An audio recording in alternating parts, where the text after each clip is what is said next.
Kalau kita sama-sama tahu ya, kehidupan Paulus sebelumnya adalah bukan kehidupan yang baik-baik saja ya. Malah cenderung kita kita melabelkan bahwa Paulus itu kehidupannya lebih buruk gitu ya. Dalam tanda kutip jahat seperti itu ya. Kalau kita tahu Paulus itu dia suku Benyamin, bangsa Yahudi dan lahir di Tarsus. Dan bukan hanya sekedar itu, kalau sehari-hari kerjaan Paulus adalah ahli pembuat tenda seperti itu, dikatakan di Alkitab ahli pembuat tenda. Selain itu juga Paulus dikatakan dia adalah ahli Taurat, seperti itu dia ngerti gitu loh tentang Taurat, dia ahli Taurat, dan dia juga dikatakan pemimpin orang Yahudi. Pemimpin orang Yahudi untuk apa? Untuk menghancurkan kekristenan seperti itu. Jadi di kehidupan lama Paulus yang notabene adalah kehidupan yang sangat-sangat tidak bagus ya, atau sangat-sangat tidak baik ya. Dia pemimpin orang Yahudi untuk menghancurkan kekristenan itu sendiri. Bahkan dia dikatakan menganiaya orang Kristen, dia kejar-kejar, dia mencari, dia membunuh, dia menganiaya orang-orang percaya sampai seperti itu. Dan kalau kita tahu bagaimana kehidupan Paulus setelah dia bertemu dengan Yesus, kehidupannya diubahkan begitu luar biasa ya. 180 derajat Paulus mengalami perubahan hidup seperti itu. Bukan cuma berubah, tapi yang dari penjahat bisa dipakai Tuhan secara luar biasa ya. Bukan cuma dipakai secara kayak kadang-kadang kita oh ya dia melayani, tapi kita lihat penyertaan Tuhan sungguh sempurna dari seorang Paulus yang dulunya kelihatannya hidupnya yang dalam kacamata manusia mungkin nggak layak untuk menerima pengampunan dosa lagi karena hidupnya jahat banget seperti itu, menganiaya orang percaya. Tapi ternyata Tuhan Yesus mampu mengubahkan seperti itu ya, orang yang jahat seperti Paulus itu menjadi mulia, menjadi sempurna, dipakai secara luar biasa. Dan kalau pada saat saya merenung ya, Paulus bukan bilangan orang-orang yang bertemu langsung, yang hidup berdampingan dengan Yesus, ya kan? Paulus itu ketemu Yesus pada saat Yesus sudah bangkit seperti itu. Dia bukan bilangan para murid yang hidup bersama dengan Yesus pada saat itu, yang setiap hari makan dan minum bersama Yesus, yang pada saat itu melihat dengan mata kepala sendiri Yesus melakukan banyak mujizat. Paulus nggak masuk dalam bilangan seperti itu. Tapi kehidupan Paulus dipulihkan pada saat dia bertemu dengan Yesus yang sudah bangkit. Kalau kita lihat di Alkitab, kalau kita lihat di ini ya di Kisah 9 ayat 3 sampai 6, Kisah Para Rasul 9 ayat 3 dan sampai 6 di mana menuliskan gimana sih awal dari pertemuan Paulus bersama dengan Yesus ya, dikatakan di ayat ketiga, dalam perjalanannya ke Damsyik, jadi dalam perjalanan Paulus ke Damsyik, ketika ia sudah dekat di kota itu, tiba-tiba cahaya memancar dan dari langit mengelilingi dia, dikatakan. Ia, Paulus itu rebah ke tanah dan kedengaranlah olehnya suatu suara yang berkata kepadanya, Saulus, Saulus, mengapakah engkau menganiaya aku? Jadi sebelum dia bertemu dengan Yesus, namanya Paulus itu adalah Saulus ya. Dikatakan Saulus, Saulus, mengapa engkau menganiaya aku? Terus jawab Saulus, siapakah engkau Tuhan? Terus katanya, akulah Yesus yang kau aniaya itu. Dikatakan. Terus kemudian, tetapi bangunlah dan pergilah ke dalam kota. Di sana akan dikatakan kepadamu apa yang harus kau perbuat. Sederhana ya. Jadi, kalau kita lihat, Paulus itu bukan orang yang memang hidup berdampingan dengan Yesus, tapi meskipun dia tidak hidup berdampingan dengan bertemu langsung secara fisik dengan Yesus yang masih hidup saat itu, tapi pada saat dia bertemu dengan Yesus yang sudah bangkit, perubahan terjadi di dalam kehidupan Paulus. Dan bukan cuma perubahan yang cuma 10-20%, kita lihat Paulus dari yang penjahat bisa dipakai Tuhan secara luar biasa. Itu menurut kacamata manusia itu keren banget gitu, perubahan yang luar biasa banget. Dan kita, kalau saya merenung kita, apa sih kita bedanya dengan Paulus seperti itu ya? Kita memang tidak pernah hidup dan berdampingan dengan Yesus, ya kan? Kita nggak ada kan di antara kita yang pernah hidup bersama dengan Yesus dan kita melihat Yesus mengadakan mujizat-mujizat yang membuat kita percaya. Kita bukan masuk dalam bilangan seperti itu. Tapi kita bertemu dengan Yesus yang sudah bangkit. Sebagaimana Paulus ya, bertemu dengan Yesus yang sudah bangkit. Kalau Yesus bisa mengubahkan Paulus ya, yang penjahat, sampai begitu mulia, dipakai begitu luar biasa, begitupun dengan kehidupan kita ya Bapak Ibu Saudara ya. Mungkin kehidupan kita yang dulu, kita bukan termasuk orang-orang yang baik-baik seperti itu ya. Kita bukan termasuk orang yang bijak seperti itu. Mungkin banyak dosa yang pernah kita lakukan, tapi pada saat kita bertemu dengan Yesus, Tuhan Yesus mampu kok mengubahkan kehidupan kita. Seperti Paulus yang sudah diubahkan oleh Tuhan Yesus. Jadi itu ya, itu Paulus ya yang begitu dipakai luar biasa. Jadi kalau kita ngomong tentang kasih karunia, kita fokus kita adalah pada pribadi Yesus sendiri yang melakukan pekerjaan besar yang mengubahkan kehidupan Paulus yang menjadi pemberita dari kasih karunia itu sendiri ya. Terus, yuk kita sama-sama baca lagi di 1 Korintus 15. 1 Korintus 15 ayat 1 ya.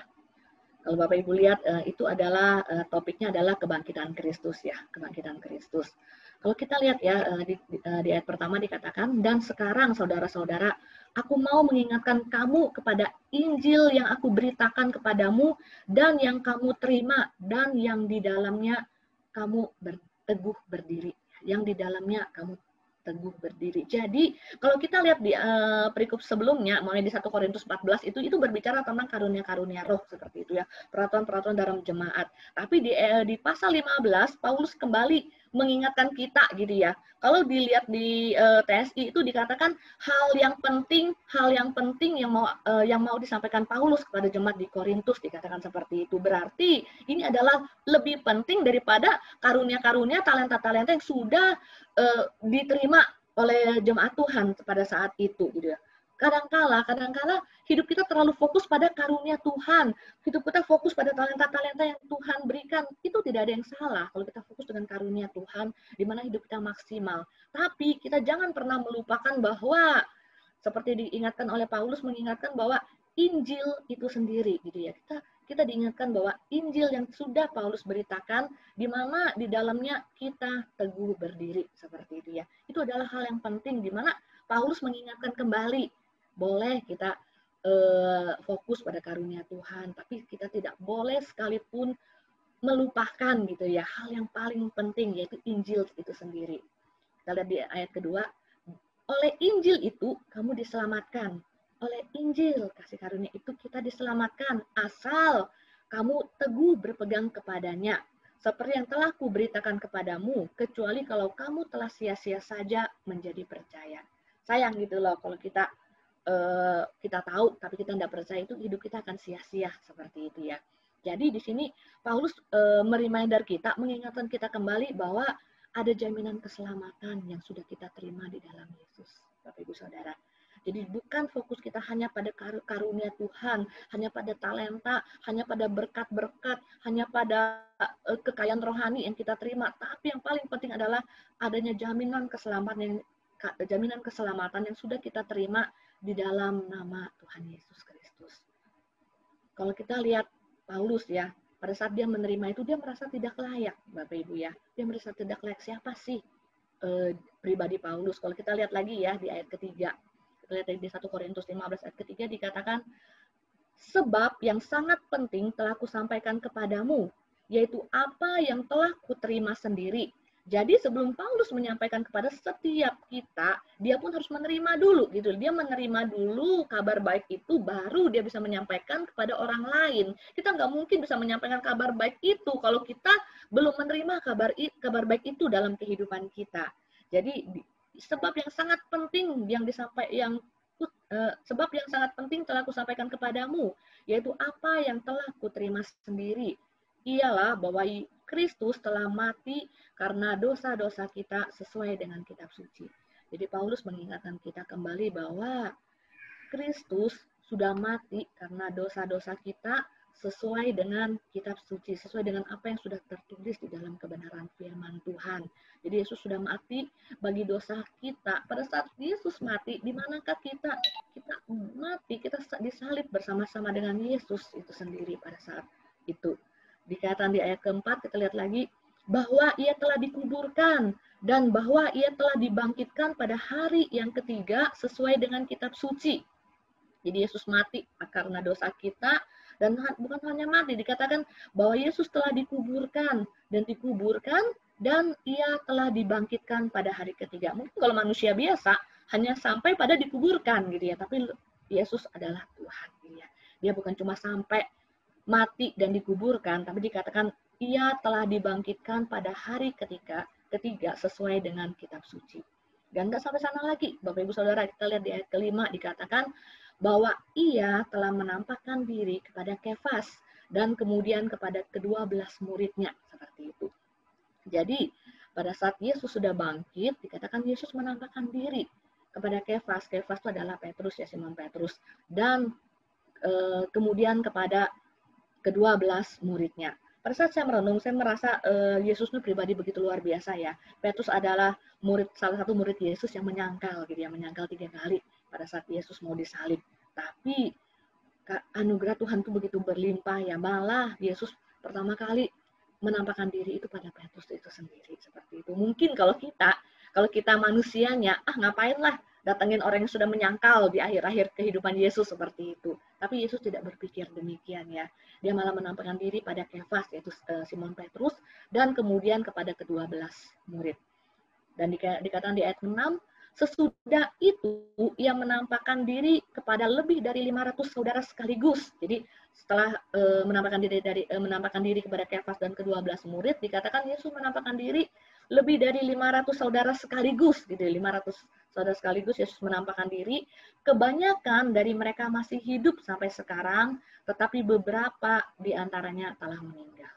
Jadi Yesus juga menampakkan diri kepada 500, dan mereka kebanyakan pada saat ayat yang ditulis mereka tuh masih hidup, dan beberapa di antara sudah meninggal. Ini membuktikan bahwa Yesus itu hidup, Bapak Ibu Saudara. Yesus yang kita sembah, meskipun dikatakan mati, disalib, dikubur seperti itu, bangkit, dan dia menampakkan diri. Itu bukti bahwa Yesus yang kita sembah adalah Yesus yang hidup. Dan kita lihat lagi di ayat ke-7. Selanjutnya, ia menampakkan diri kepada Yakobus dan kemudian kepada semua rasul. Dan di ayat ke-8 kita lihat bahwa yang paling akhir dari semuanya, ia menampakkan diri juga kepadaku, kepada Paulus, ya. Sama seperti kepada anak yang lahir sebelum waktunya. Jadi kita lanjutkan sampai ayat ke-9. Karena aku adalah yang paling hina dari semua rasul, bahkan tidak layak disebut rasul, sebab aku telah menganiaya jemaat Allah. Seperti itu. Jadi kita tahu bahwa pada saat Yesus bangkit, dia menampakkan diri, itu adalah bukti nyata, ya. Bukti nyata bahwa Yesus yang kita sembah adalah Yesus yang hidup. Paulus yang saat itu dikatakan dia merasa dirinya adalah paling hina dari antara semua rasul. Bahkan dikatakan dia tidak layak disebut rasul karena dia telah menganiaya jemaat Allah. Mungkin pada saat kita, kadang-kadang dalam kehidupan kita sering melihat track record kehidupan kita yang membuat kita tuh merasa tidak layak, merasa tuh kita tuh hina, seperti yang dialami Paulus. Bahkan Paulus mengatakan bahwa dia itu seperti anak yang lahir sebelum waktunya.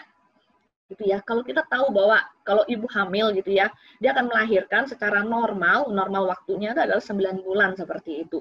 Tapi apa yang terjadi kalau melahirkan sebelum 9 bulan, mulai 7 bulan, akan dikatakan prematur, ya.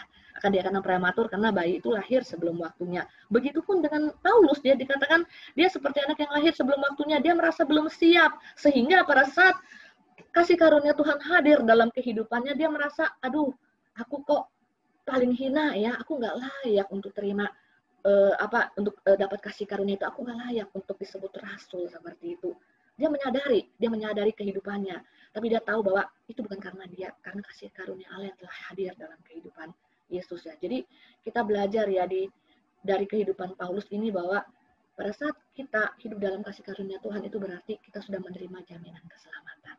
Bapak Ibu, itu penting. Jaminan keselamatan. Jangan pernah kita melupakan adanya jaminan keselamatan yang sudah kita terima. Jangan hanya kita cuma fokus pada berkat-berkat rohani yang seringkali kita saksikan kepada banyak orang. Tapi jaminan keselamatan itu yang paling penting yang sudah kita terima, di mana tidak ada agama yang memberikan jaminan keselamatan kepada umatnya. Hanya di dalam Yesus, ya. Hanya di dalam Yesus yang memberikan jaminan keselamatan. Coba kita baca, ya, di Kisah Para Rasul 4 ayat 12. Kisah Rasul 4 ayat 12 dikatakan, dan keselamatan tidak ada di dalam siapapun juga selain di dalam Dia. Dikatakan, kata firman, ya. Keselamatan itu tidak ada di dalam siapapun juga selain di dalam Dia. berarti tidak ada keselamatan di dalam siapapun juga. Siapapun tidak akan memberikan keselamatan selain di dalam Dia yang berarti hanya di dalam Yesus. Sebab di bawah kolong langit ini tidak ada nama lain yang diberikan kepada manusia yang olehnya kita dapat diselamatkan. Tidak ada yang bisa menyelamatkan kehidupan kita. Hanya di dalam Yesus yang memberikan keselamatan. Seperti itu ya. Kalau Bapak Ibu lihat di terjemahan TSI-nya dikatakan gini. Jadi, dialah satu-satunya yang bisa menyelamatkan manusia. Jadi dia satu-satunya yang bisa menyelamatkan manusia. Itu berarti tidak ada yang lain. Hanya Yesus yang bisa menyelamatkan. Karena di seluruh dunia hanya dialah yang dipilih Allah sebagai penyelamat manusia. Tidak ada yang lain seperti itu. Jadi pada saat kita hidup dalam kasih karunia Tuhan, Yesus hadir dalam kehidupan kita, kita menerima jaminan keselamatan yang kekal. Yang harus kita ingat sampai kapanpun, ada jaminan keselamatan. Yesus hidup dalam kehidupan kita. Kita menyembah Allah yang hidup, seperti itu ya. Kita baca lagi ya Bapak Ibu di Kolose 2 ayat 6 sampai 7. Di Kolose 2 ayat 6 sampai 7 dikatakan, kamu telah menerima Kristus Yesus Tuhan kita. Saya percaya kita semua telah menerima Kristus Yesus Tuhan kita. Karena itu, hendaklah hidupmu tetap di dalam Dia. Jadi pada saat kita sudah menerima Kristus Yesus, biarlah hidup kita tetap di dalam Dia sampai selama-lamanya. Sekarang dan sampai selama-lamanya. Apapun yang kita kerjakan, mungkin pada saat kita ada kalanya kita error, kita melakukan kesalahan, itu tidak akan menghilangkan keselamatan yang sudah kita terima di dalam Yesus, Bapak Ibu ya. Jadi hendaklah kita tetap di dalam Dia, apapun yang kita alami. Mungkin pada saat kita ada pergumulan, mungkin kita punya masalah, mungkin kita jatuh di dalam dosa, tapi itu tidak akan menghilangkan keselamatan yang kita terima. Dan saya percaya Yesuslah yang akan menguatkan setiap kita, ya, yang akan membawa kita kembali, gitu, kembali kepadanya. Dan di ayat ke-7 kita sama-sama lihat di Kolose 6 ayat ke-7 dikatakan, hendaklah kamu berakar di dalam Dia. Hendaklah kamu berakar di dalam Dia dan dibangun di atas Dia. Hendaklah kamu bertambah teguh dalam iman yang telah diajarkan kepadamu dan hendaklah hatimu melimpah dengan syukur. Hendaklah kamu berakar dengan Dia, itu berbicara biarlah Yesus berakar di dalam kehidupan kita. Ibarat Bapak Ibu kalau pernah nanam gitu ya, pernah nanam, anggaplah kita menanam biji jeruk seperti itu. Pada saat kita makan jeruk, ada bijinya, kita lemparlah di tanah seperti itu. Mungkin dalam waktu 1-2 bulan tidak terjadi apa-apa dengan jeruk itu. Kita tidak melihat bahwa ada tanaman yang tumbuh dari biji jeruk itu. Mungkin kita tunggu dulu. Saya pernah melemparkan biji pepaya gitu ya, sampai 3 bulan saya tunggu tidak terjadi apa-apa. Malahan saya mengira bahwa nggak bakal tumbuh itu pepaya karena 3 bulan saya tunggu biasa aja, tidak terjadi apa-apa dengan tanah di mana jeruk biji pepaya itu saya tabur seperti itu. Tapi ternyata pertumbuhan itu dimulai dari bawah. Jadi biji pepaya yang saya tabur itu dia bertumbuh dari bawah, di dalam tanah. Dia berakar dulu, dia kuat dulu di dalam tanah, baru dia ke atas, baru dia bertumbuh, baru setelah 3 bulan baru saya bisa melihat, oh ternyata ada mulai tumbuhan-tumbuhan daun-daun kecil nih bertumbuh dari biji pepaya yang saya tabur 3 bulan yang lalu. Begitupun dengan hidup kita. Pada saat kita menerima Yesus dalam kehidupan kita, bukan hanya sekedar menerima Bapak Ibu, tapi biarlah Yesus itu berakar di dalam kehidupan kita. Dia ada dalam kehidupan kita, sehingga dia yang menjadi dasar, dia menjadi pedoman dalam kehidupan kita, dan dibangun di atas Dia. Kalau kita hidup dengan kekuatan kita sendiri sampai kapanpun, ada waktunya kita lelah gitu ya. Ada waktunya kita capek, mungkin kita nggak ngerti apa yang harus kita lakukan. Mungkin kita merasa hidup kita tuh tidak berpengharapan. Ngapain sih kita hidup? Tapi pada saat kita sudah berakar di dalam Yesus, kita sudah mengenal pribadinya, kita sudah menerima berkat-berkat rohaninya, kita berakar dan kita dibangun di atas Dia. Saya percaya bahwa kita mengalami kemerdekaan hidup di dalam Dia. Dan dikatakan, hendaklah kamu bertambah teguh dalam iman yang sudah diajarkan kepadamu. Jadi kita bertambah kuat setiap hari. Kita belajar dan kita merenungkan kebenaran firman yang membuat kita kuat, gitu, yang membuat kita kuat membuat kita lebih lagi mengenal pribadinya, sehingga kita tahu apa sih yang menjadi kerinduan Tuhan dalam kehidupan kita. Jadi hal yang pertama, yang penting yang kita pelajari, di mana Paulus mengingatkan kita bahwa pada saat kita percaya, kita hidup dalam kasih karunia, itu adalah jaminan keselamatan. Ada jaminan keselamatan yang sudah kita terima di dalam Tuhan Yesus. Jadi kita menyembah Tuhan Yesus yang hidup. Kita menyembah Dia yang hidup. Dia ada dalam kehidupan kita. Makanya kalau dilihat di 1 Korintus 15 itu kan adanya kebangkitan Kristus. Pada saat Kristus bangkit, itu berarti kita juga bangkit di dalam Dia. Pada saat Dia mengalami hal-hal yang luar biasa, bahkan kita tahu bahwa Dia kaya, Dia rela jadi miskin buat kita semua. Dia hina, gitu ya. Dia rela dihina sehingga kita jadi mulia. Sepertinya kalau kita pernah lihat ada tukar nasib seperti itu ya. Padahal kita sendiri nggak layak, untuk menerima semuanya itu. Itu hal yang pertama. Kita kembali lagi Bapak Ibu di 1 Korintus 15 ayat 10. 1 Korintus 15 ayat 10 kita lihat bahwa dikatakan, tetapi karena kasih karunia Allah, aku ada sebagaimana aku ada sekarang, katakan. Karena kasih karunia Allah, Paulus katakan dia ada sebagaimana dia ada sekarang, dan kasih karunia yang dianugerahkannya kepadaku tidaklah sia-sia. Sana ya. Jadi pada saat kasih karunia itu hadir di dalam kehidupan Paulus, pada saat Yesus pribadi Yesus itu hadir di dalam kehidupan Paulus, dia bukan menjadi pribadi yang diam aja, dia menjadi bukan pribadi ya sudah saya sudah menerima jaminan keselamatan. Dia bukan jadi orang yang diam aja yang menerima dan menikmati gitu ya. Tapi kita melihat bahwa Paulus itu dia memanfaatkan, dia memakai kasih karunia itu dengan maksimal gitu loh untuk kemuliaan nama Tuhan Yesus. Jadi pada saat Yesus hadir di dalam kehidupan kita, saya percaya bahwa kita menjadi manusia baru. Hidup kita sudah nggak sama lagi dengan hidup kita yang dulu seperti itu ya. Karena Yesus yang menggerakkan kita untuk menjadi serupa dengan Dia. Coba kita lihat ya di Efesus 4 ayat 17. Di Efesus 4 ayat 17. Di Efesus 4 ayat 17 dikatakan, sebab ini kukatakan dan kutegaskan ini kepadamu di dalam Tuhan. Jangan hidup lagi sama seperti orang-orang yang tidak mengenal Allah dengan pikirannya yang sia-sia. Jadi pada saat Kristus hadir dalam kehidupan kita, kita diingatkan untuk jangan hidup lagi seperti orang yang tidak mengenal Allah, yang dengan pikiran yang sia-sia, dengan pikiran kita yang macam-macam, dengan pikiran kita yang nggak jelas seperti itu. Dikatakan dan pengertiannya yang gelap, jauh dari hidup persekutuan dengan Allah, karena kebodohan yang ada di dalam mereka dan karena kedegilan hati mereka. Dikatakan perasaan mereka telah tumpul sehingga mereka menyerahkan diri kepada hawa nafsu dan mengerjakan dengan serakah segala macam kecemaran. Jadi pada saat Kristus hadir dalam kehidupan kita, kita menerima jaminan keselamatan. Paulus mengingatkan kita untuk kita tidak hidup lagi pada kehidupan kita yang lama, bukan fokus pada kesenangan dunia lagi dikatakan.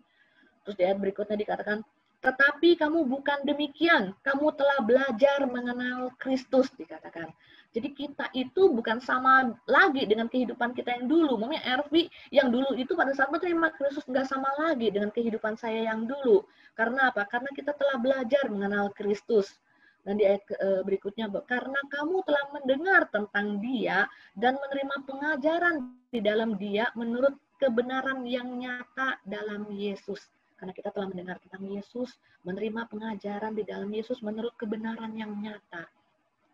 Yaitu bahwa kamu berhubung dengan kehidupan kamu yang dahulu harus menanggalkan manusia lama.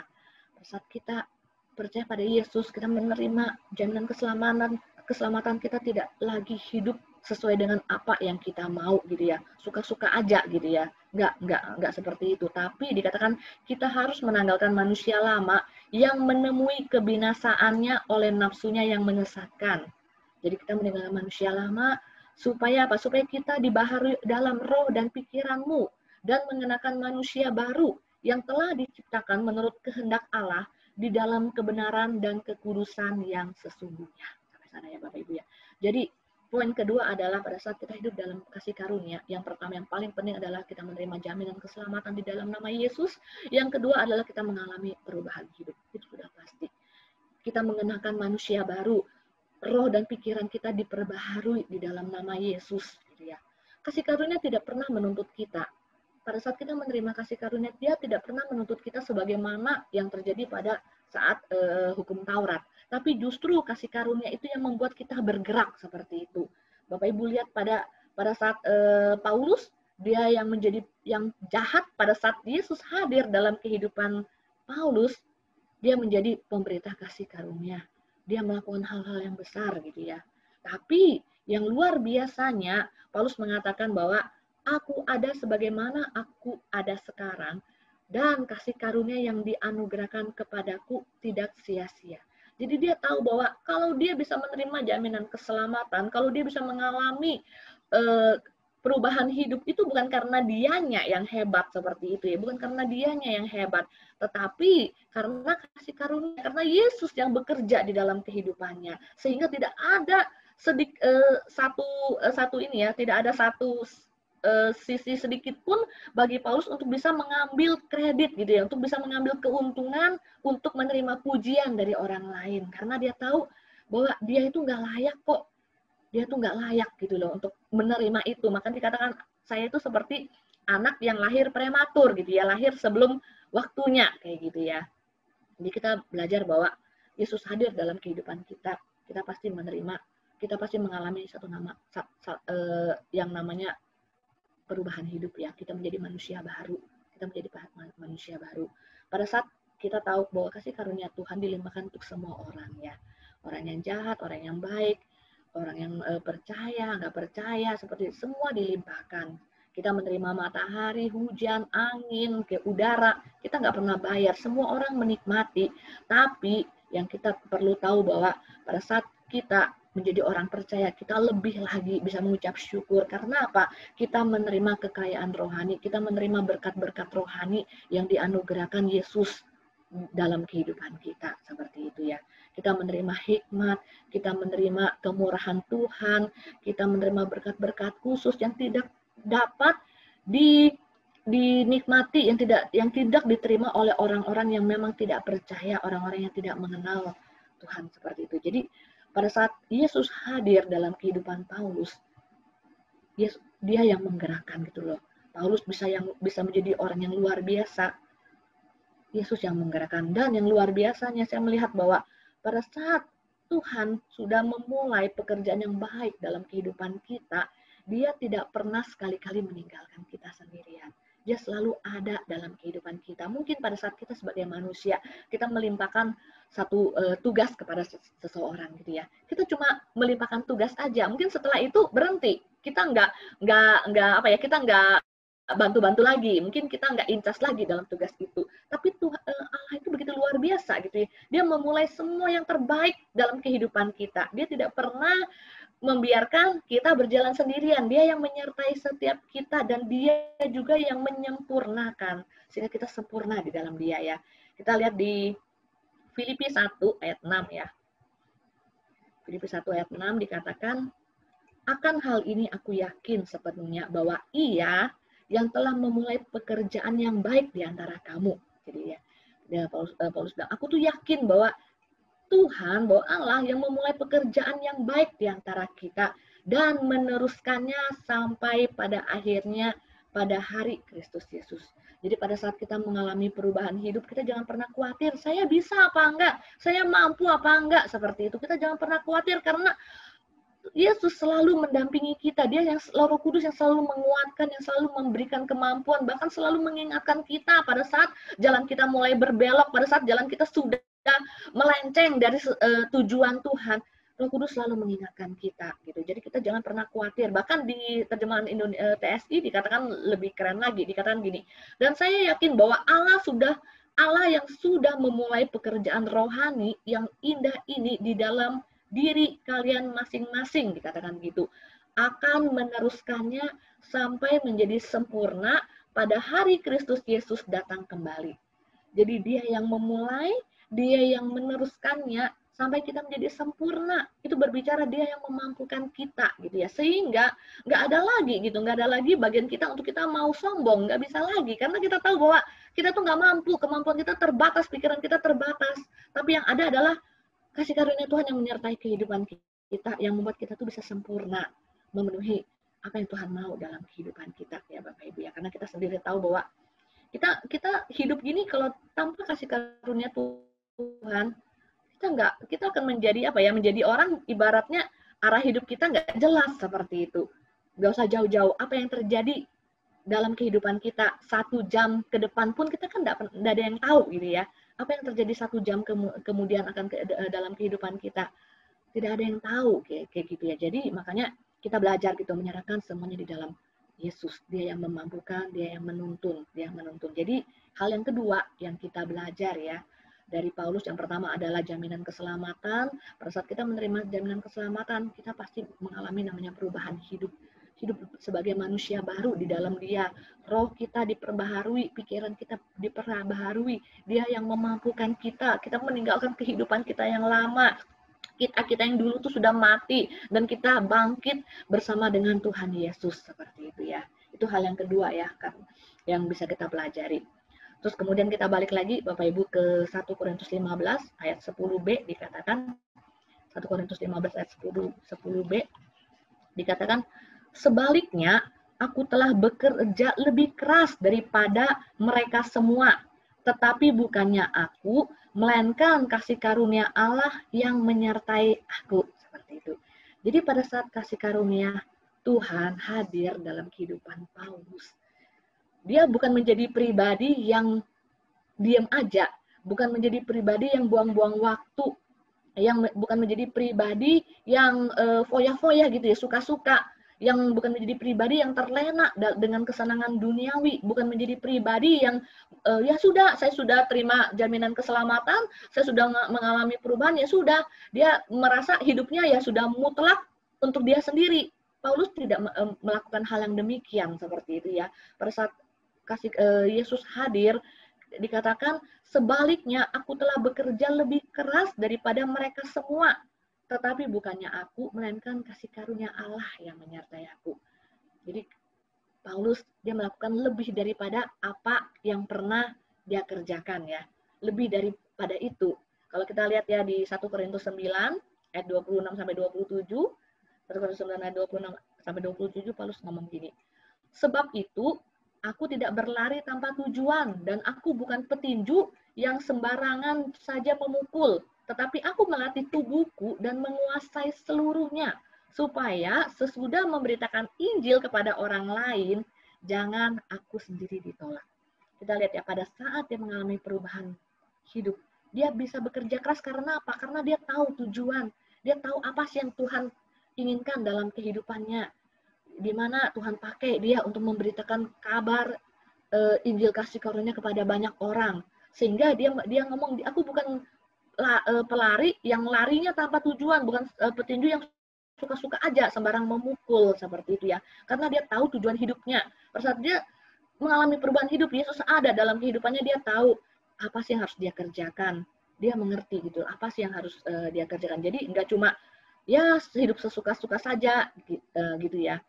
Kalau kita lihat ya, hidup yang sia-sia adalah hidup yang tanpa tujuan ya. Kalau di dalam bahasa aslinya dikatakan hidup yang sia-sia adalah hidup yang tanpa tujuan, hidup yang nggak jelas seperti itu ya. Coba kalau Bapak Ibu merenung, kalau hidup kita tanpa tujuan apa-apa, mungkin cepat ya kita akan merasa bosan seperti itu ya. Kita akan merasa bosan, hari-hari kayak gini aja, kayak gini aja.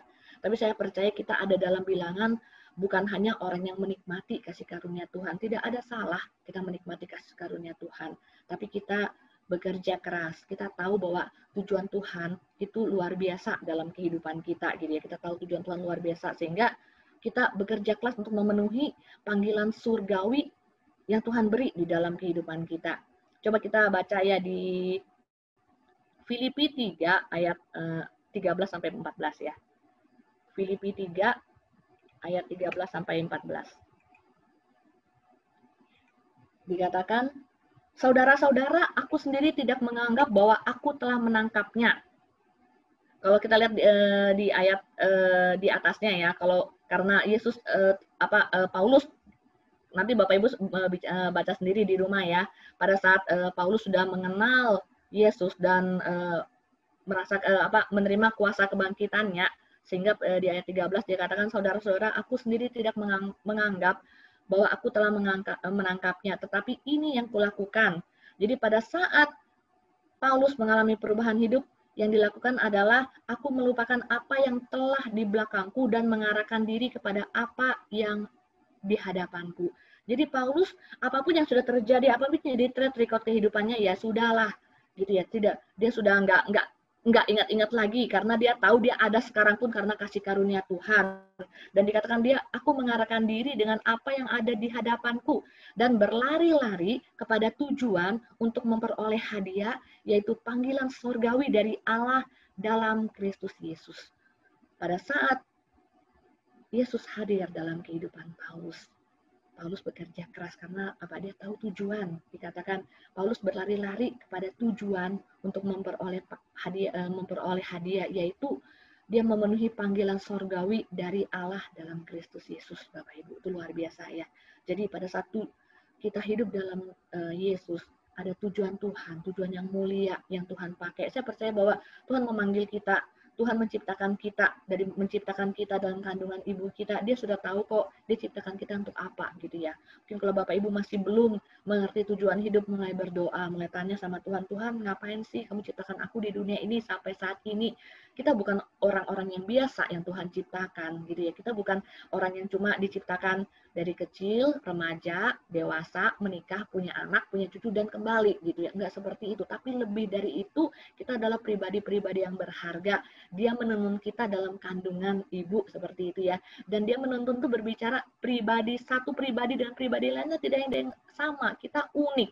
Dengan dia memberikan tujuan yang luar biasa, tujuan ilahi dalam kehidupan kita. Jadi bagian kita tanya sama Tuhan, Tuhan apa sih yang kau mau dalam kehidupanku? Saya percaya pasti ada tujuan spesifik, tujuan khusus yang Tuhan beri dalam kehidupan kita. Kita cari tahu sehingga apa? Hidup kita tuh bisa maksimal. Pada saat waktu kita habis di dunia ini, kita nggak pernah menyesal karena kita hidup di dalam panggilan Tuhan.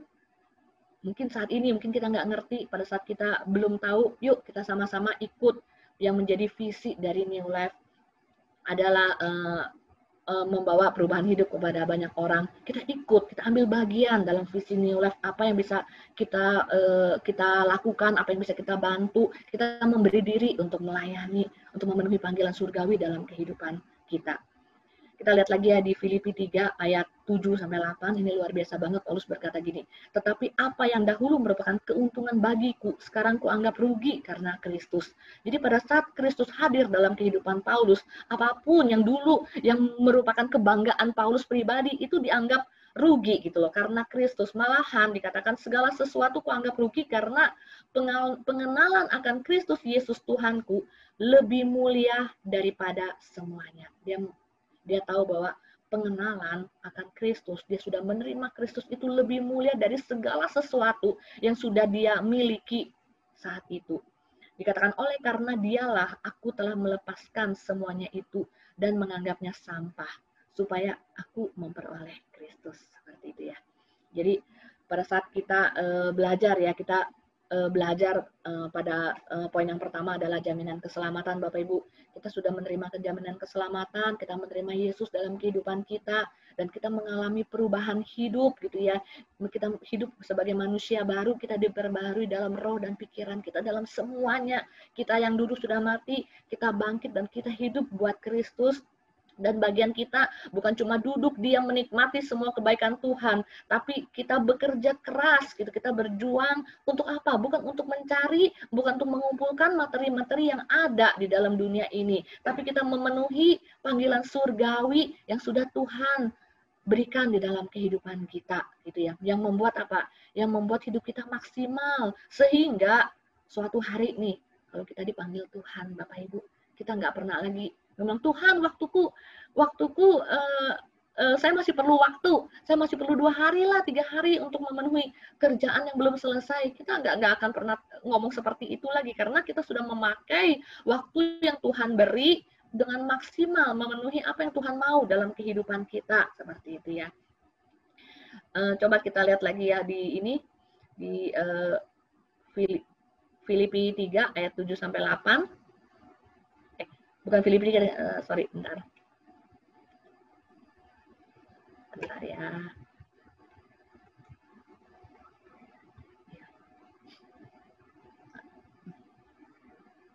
Di 1 Petrus 1 ayat 24. 1 Petrus 1 ayat 24 dikatakan, 1 Petrus 1 ayat 24, semua yang hidup adalah seperti rumput dan segala kemuliaannya seperti bunga rumput, rumput menjadi kering dan bunga gugur. Kalau saya baca di TSI-nya dikatakan gini, hal itu sesuai dengan apa yang tertulis dalam kitab suci, setiap manusia itu seperti rumput saja yang cepat layu lalu mati, kayak gitu ya. Jadi kita itu seperti rumput. Rumput itu cobalah sehari 2 hari tidak kena air, layu dan mati. Dan kemuliaan manusia itu adalah seperti bunga-bunga tanaman liar.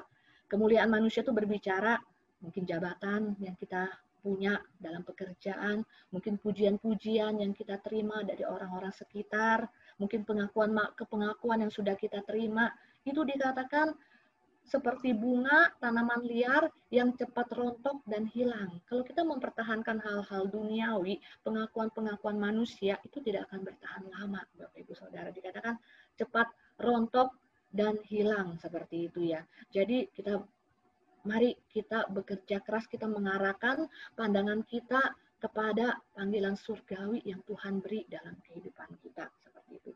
Kita baca lagi ya di Yakobus 4 ayat 13 sampai 14. Yakobus 4 ayat 13 sampai 14 dikatakan gini, jadi sekarang hai kamu yang berkata, hari ini atau besok aku berangkat ke kota Anu, atau di sana kami akan tinggal setahun dan berdagang, serta mendapat untung.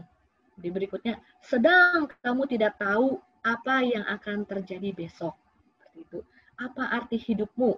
Hidupmu itu sama seperti uap yang sebentar saja kelihatan, lalu lenyap. Seperti dikatakan hidup kita itu seperti uap, sebentar ada, terus lenyap. Dan kita tidak akan pernah tahu apa yang terjadi besok. Nggak usah besok lah Bapak Ibu ya. 1 jam nanti, 1 jam ke depan pun kita nggak akan pernah tahu apa yang terjadi dengan kehidupan kita. Jadi mari selagi kita dikasih waktu, selagi kita dikasih kesempatan, kita bekerja keras memenuhi panggilan Tuhan dalam kehidupan kita. Ya. Jadi ada jaminan keselamatan pada saat kita hidup dalam kasih karunia, kita menerima jaminan keselamatan di dalam Yesus. Sudah kita menerima jaminan keselamatan, kita mengalami perubahan hidup, kita hidup menjadi manusia baru di dalam Tuhan Yesus. Kita menanggalkan manusia lama kita. Dan pada saat kita tahu ada tujuan Tuhan yang mulia, ada panggilan Tuhan, membuat kita tuh menggerakkan kita untuk bekerja keras daripada apa yang pernah kita lakukan. Karena kita tahu bahwa Yesus yang bekerja di dalam kehidupan kita. Dia yang bekerja di dalam, dia yang memampukan. Di tengah keterbatasan kita, kuasanya bekerja dengan sempurna. Dan pada saat kita hidup di dalam kasih karunia Tuhan, itu tidak berarti kita tidak ada pergumulan, Bapak Ibu ya. Pergumulan ada. Penderitaan mungkin kita alami. Justru pada saat kita kuat, karena dari penderitaan atau pergumulan itu adalah bukti bahwa kasih karunia itu bekerja dalam hidup kita. Ya kan, kita punya masalah, kita punya pergumulan, tapi kita tetap kuat. Itu bukan karena kitanya, tapi karena kasih karunia Tuhan yang bekerja di dalam kehidupan kita. Kalau kitanya, pasti kitanya jadinya teler kayak gitu ya, nggak mampu gitu ya, mungkin kita jatuh kayak gitu. Tapi kalau kita kuat sampai saat ini, saya percaya Bapak Ibu Saudara pasti ada pergumulan, mungkin ada masalah seperti itu ya. Tapi kalau kita tetap kuat sampai saat ini, itu adalah bukti kasih karunia yang bekerja dalam kehidupan kita. Roh Kudus yang selalu menguatkan seperti itu. Jadi kita sama-sama belajar ya, jaminan keselamatan yang sudah kita terima, kita mengalami perubahan hidup, dan pada saat kita mengalami perubahan hidup Yesus dalam kehidupan kita mengerti tujuan, kita mengambil bagian dalam panggilan ilahi dalam kehidupan kita yang membuat kita tidak pernah lagi membuang waktu. Kita tahu hidup kita ini singkat gitu ya. Sehingga kita bekerja keras melakukan segala sesuatu untuk memuliakan nama Tuhan, bukan untuk kita. Dan ayat terakhir kita baca lagi di 2 Timotius 4 ayat 7 sampai 8. Di 2 Timotius 4 ayat 7 sampai 8 dikatakan, aku telah mengakhiri pertandingan yang baik. Aku telah mencapai garis akhir dan aku telah memelihara iman. Sekarang telah tersedia bagiku mahkota kebenaran yang akan dikaruniakan kepadaku oleh Tuhan. hakim yang adil pada harinya, tetapi bukan hanya kepadaku, melainkan juga kepada semua orang yang merindukan kedatangannya. Saya percaya pada saat kita hidup dalam kasih karunia Tuhan, pada saat kita menerima jaminan keselamatan, yang paling penting kita menerima jaminan keselamatan, kita mengalami perubahan hidup kita hanya untuk Kristus, dan kita bekerja keras untuk memenuhi panggilan surgawi, karena kita mengerti tujuan Tuhan dalam kehidupan kita. Pada akhirnya kita juga bisa sama seperti Paulus ya. Kita akan bilang, kita sudah mengakhiri pertandingan ini dengan baik, kita sudah memakai hidup kita dengan baik, kita sudah melakukan segala-galanya buat Tuhan seperti itu, dan kita sudah mencapai garis akhir, dan kita telah kita telah memelihara iman kita sampai pada masa terakhirnya, dan sekarang sudah tersedia mahkota kebenaran bagi setiap kita. Ya, bukan karena kemampuan kita, itu pun karena karunia Tuhan buat kita. Dan semua dari kita, saya percaya, rindu gitu ya, pada saat semua sudah selesai, kita bisa mengakhiri dengan baik, sehingga tidak ada lagi kita menyesal, kenapa saya nggak pakai waktu dengan baik, kenapa saya nggak melayani, enggak, karena kita mengerti gitu ya, bahwa dialah yang mengerjakan semuanya dari Tuhan Yesus, dia yang memampukan, dan semuanya untuk dia juga, untuk kemuliaan nama Tuhan Yesus Kristus. Demikian dari saya, Tuhan Yesus memberkati. Ya. Mari kita berikan kemuliaan bagi nama Tuhan. Saudara, jadi hidup dalam kasih karunia itu, karena kasih karunia kita diselamatkan oleh iman. Amin. Bukan karena usaha, bukan karena perbuatan kita. Dan setelah kita diselamatkan, Tuhan mau kita mengerjakan keselamatan yang Tuhan berikan dalam kehidupan kita. Saat kita mengerjakan keselamatan, inilah kita mengalami perubahan hidup. Dan bagaimana kita mengerjakan keselamatan, kita tahu tujuan, kita bekerja keras, hidup dalam tujuan Tuhan. Jadi kasih karunia itu tidak membuat kita hidup enak secara daging. Saudara tahu bahwa ketika saudara hidup benar pun bisa terjadi penderitaan. Makanya 1 Petrus 4 berkata, Kristus menderita penderitaan badani, hendaklah kita juga membentengi pikiran kita dengan cara yang sama, saudara, dengan pikiran seperti itu. Dan kalau saudara lihat di Sigi sekarang, habis terjadi pembantaian, ada keluarga Kristen yang dibunuh di sana oleh teroris, saudara. Di satu sisi kita sangat berduka atas kejadian tersebut. Tapi di satu sisi mereka adalah martir-martirnya Tuhan. Saudara, banyak orang takut mati saat ini. Padahal setiap manusia itu pasti mati. Saudara, percuma kita takut mati. Kenapa? Karena kematian adalah proses peralihan hidup dari hidup di dunia ini kepada hidup bersama dengan Tuhan. Karena itu biarlah teror yang sebar untuk memunculkan ketakutan di antara anak-anak Tuhan ini tidak melanda kita, saudara. Di Matius pasal 10 ayat ke-28 dikatakan begini, dan janganlah kamu takut kepada mereka yang dapat membunuh tubuh, tetapi yang tidak berkuasa membunuh jiwa. Takutlah terutama kepada Dia yang berkuasa membinasakan baik jiwa maupun tubuh di dalam neraka. Jadi kita nggak perlu takut dengan teror yang ada.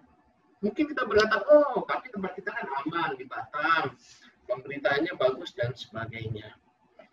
Saudara, banyak orang saat ini takut mengakui imannya. Ini merupakan hal yang memalukan sesungguhnya. Kenapa takut mengakui imannya? Bahkan Yesus berkata, barang siapa tidak mengakui aku di hadapan manusia, aku tidak akan mengakui dia di hadapan Bapa. Takut mengakui iman karena takut nggak dapat jodoh lah. Takut mengakui iman karena takut nggak dapat jabatan lah. Jadi imannya disembunyikan. Takut mengganggu perasaan orang lain lah. Takut mengakui imannya sebagai anak Tuhan karena takut pekerjaannya terganggu lah, tidak dapat order lah, takut disalah mengerti. Hari ini saya ingin berpesan kepada setiap kita. Jangan hidup di bawah ketakutan. Ada teror bagaimanapun, mungkin kita bukan teror ancaman nyawa kalau di Batam ini. Tapi mungkin terornya dari teman-teman kita. Kalau kita ngomong Yesus, kita dijauhin, kita ditolak. Usaha kita mungkin mendapatkan ancaman atau mungkin dari keluarga kita dan sebagainya. Hari ini belajarlah hidup dalam keselamatan, mengakui bahwa Yesus adalah Tuhan dan Juru Selamat kita. Teguhlah berdiri dalam iman, sekalipun nyawa taruhannya. Jadi jangan pernah takut dengan apapun. Mari kita cek, benar nggak iman kita ini kepada Kristus? Benar nggak kita menyerahkan seluruh hidup kita kepada Kristus? Atau kita mau berjalan dengan cara kita sendiri sehingga ketakutan meneror kita? Sehingga kita tidak berani mengakui iman kita. Teror-teror yang ada saat ini, saudara, memang kalau dilihat videonya dan semuanya cukup mengerikan. Tapi marilah kita bersama-sama, jangan takut. Hidup kita ini seperti uap yang sebentar akan hilang. Karena Tuhan, kalau kita meninggal, kita juga kembali ke Tuhan. Bukan bagaimana caranya, yang penting bagaimana kita hidup. Kita berani nggak mengakui bahwa kita adalah orang percaya dalam Tuhan. Iman dalam Tuhan. Tetaplah berpegang teguh pada iman yang Tuhan. Pada iman kita kepada Kristus. Jangan mau digoyangkan oleh apapun. Jangan mau digoyangkan oleh harta. Jangan mau digoyangkan oleh pasangan hidup. Jangan mau digoyangkan oleh jabatan, nama besar, dan sebagainya. Semuanya itu sampah. Dan biarlah kita benar-benar hanya takut kepada Tuhan. Maka orang yang takut pada Tuhan akan melihat kemuliaan Tuhan yang luar biasa dalam kehidupannya. Mari kita ambil waktu untuk berdoa buat kebenaran firman Kristus. Mari kita berdoa. Bapa, kami bersyukur buat sore hari yang luar biasa. Melalui kebenaran firman-Mu, kami diingatkan kembali kepada berita Injil. Kabar baik bahwa Yesus telah mati karena dosa-dosa kami. Ia telah dikuburkan dan dibangkitkan pada hari yang ketiga. Dan Ia naik ke surga. Dan karena karya Kristus kami boleh menerima jaminan keselamatan di dalam Engkau Tuhan. Terima kasih Bapa, terima kasih buat semua anugerah-Mu dalam kehidupan kami. Kami juga menyadari bahwa karena kasih karunia-Mu lah kami mengalami perubahan hidup. Kami tidak dapat berubah dan kekuatan dan kemampuan kami, tapi karena kasih karunia Allah, kami boleh hidup di dalam panggilan Tuhan. Kami hidup sebagai ciptaan yang baru yang daripada Tuhan. Kami berani mendeklarasikan iman kami bahwa kami adalah anak-anak Tuhan yang disertai oleh Tuhan yang hidup. Seperti Sadrak, Mesak, dan Abednego. Seperti Daniel, sekalipun ada gua singa yang mengancam, kami tetap berdiri teguh di dalam kasih kami ya Tuhan. Kami percaya Tuhan yang baik menyertai kehidupan kami. Terima kasih Tuhan Yesus. Dan kami percaya karena kami hidup dalam panggilan Tuhan. Kami tahu panggilan Tuhan.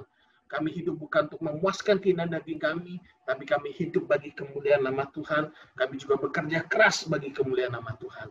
Terima kasih Tuhan Yesus. Berkati Ibu Gembala yang sudah menyampaikan kebenaran firman-Mu, hikmat pengurapan dari Allah Roh Kudus ada dalam kehidupannya. Hati Kristus ada dalam kehidupannya. Kau memakainya bagi kemuliaan nama Tuhan Yesus. Terima kasih Bapa, terima kasih buat sore hari yang luar biasa ini. Makasih Tuhan Yesus. Dalam nama Yesus kami berdoa dan bersyukur. Haleluya. Amin.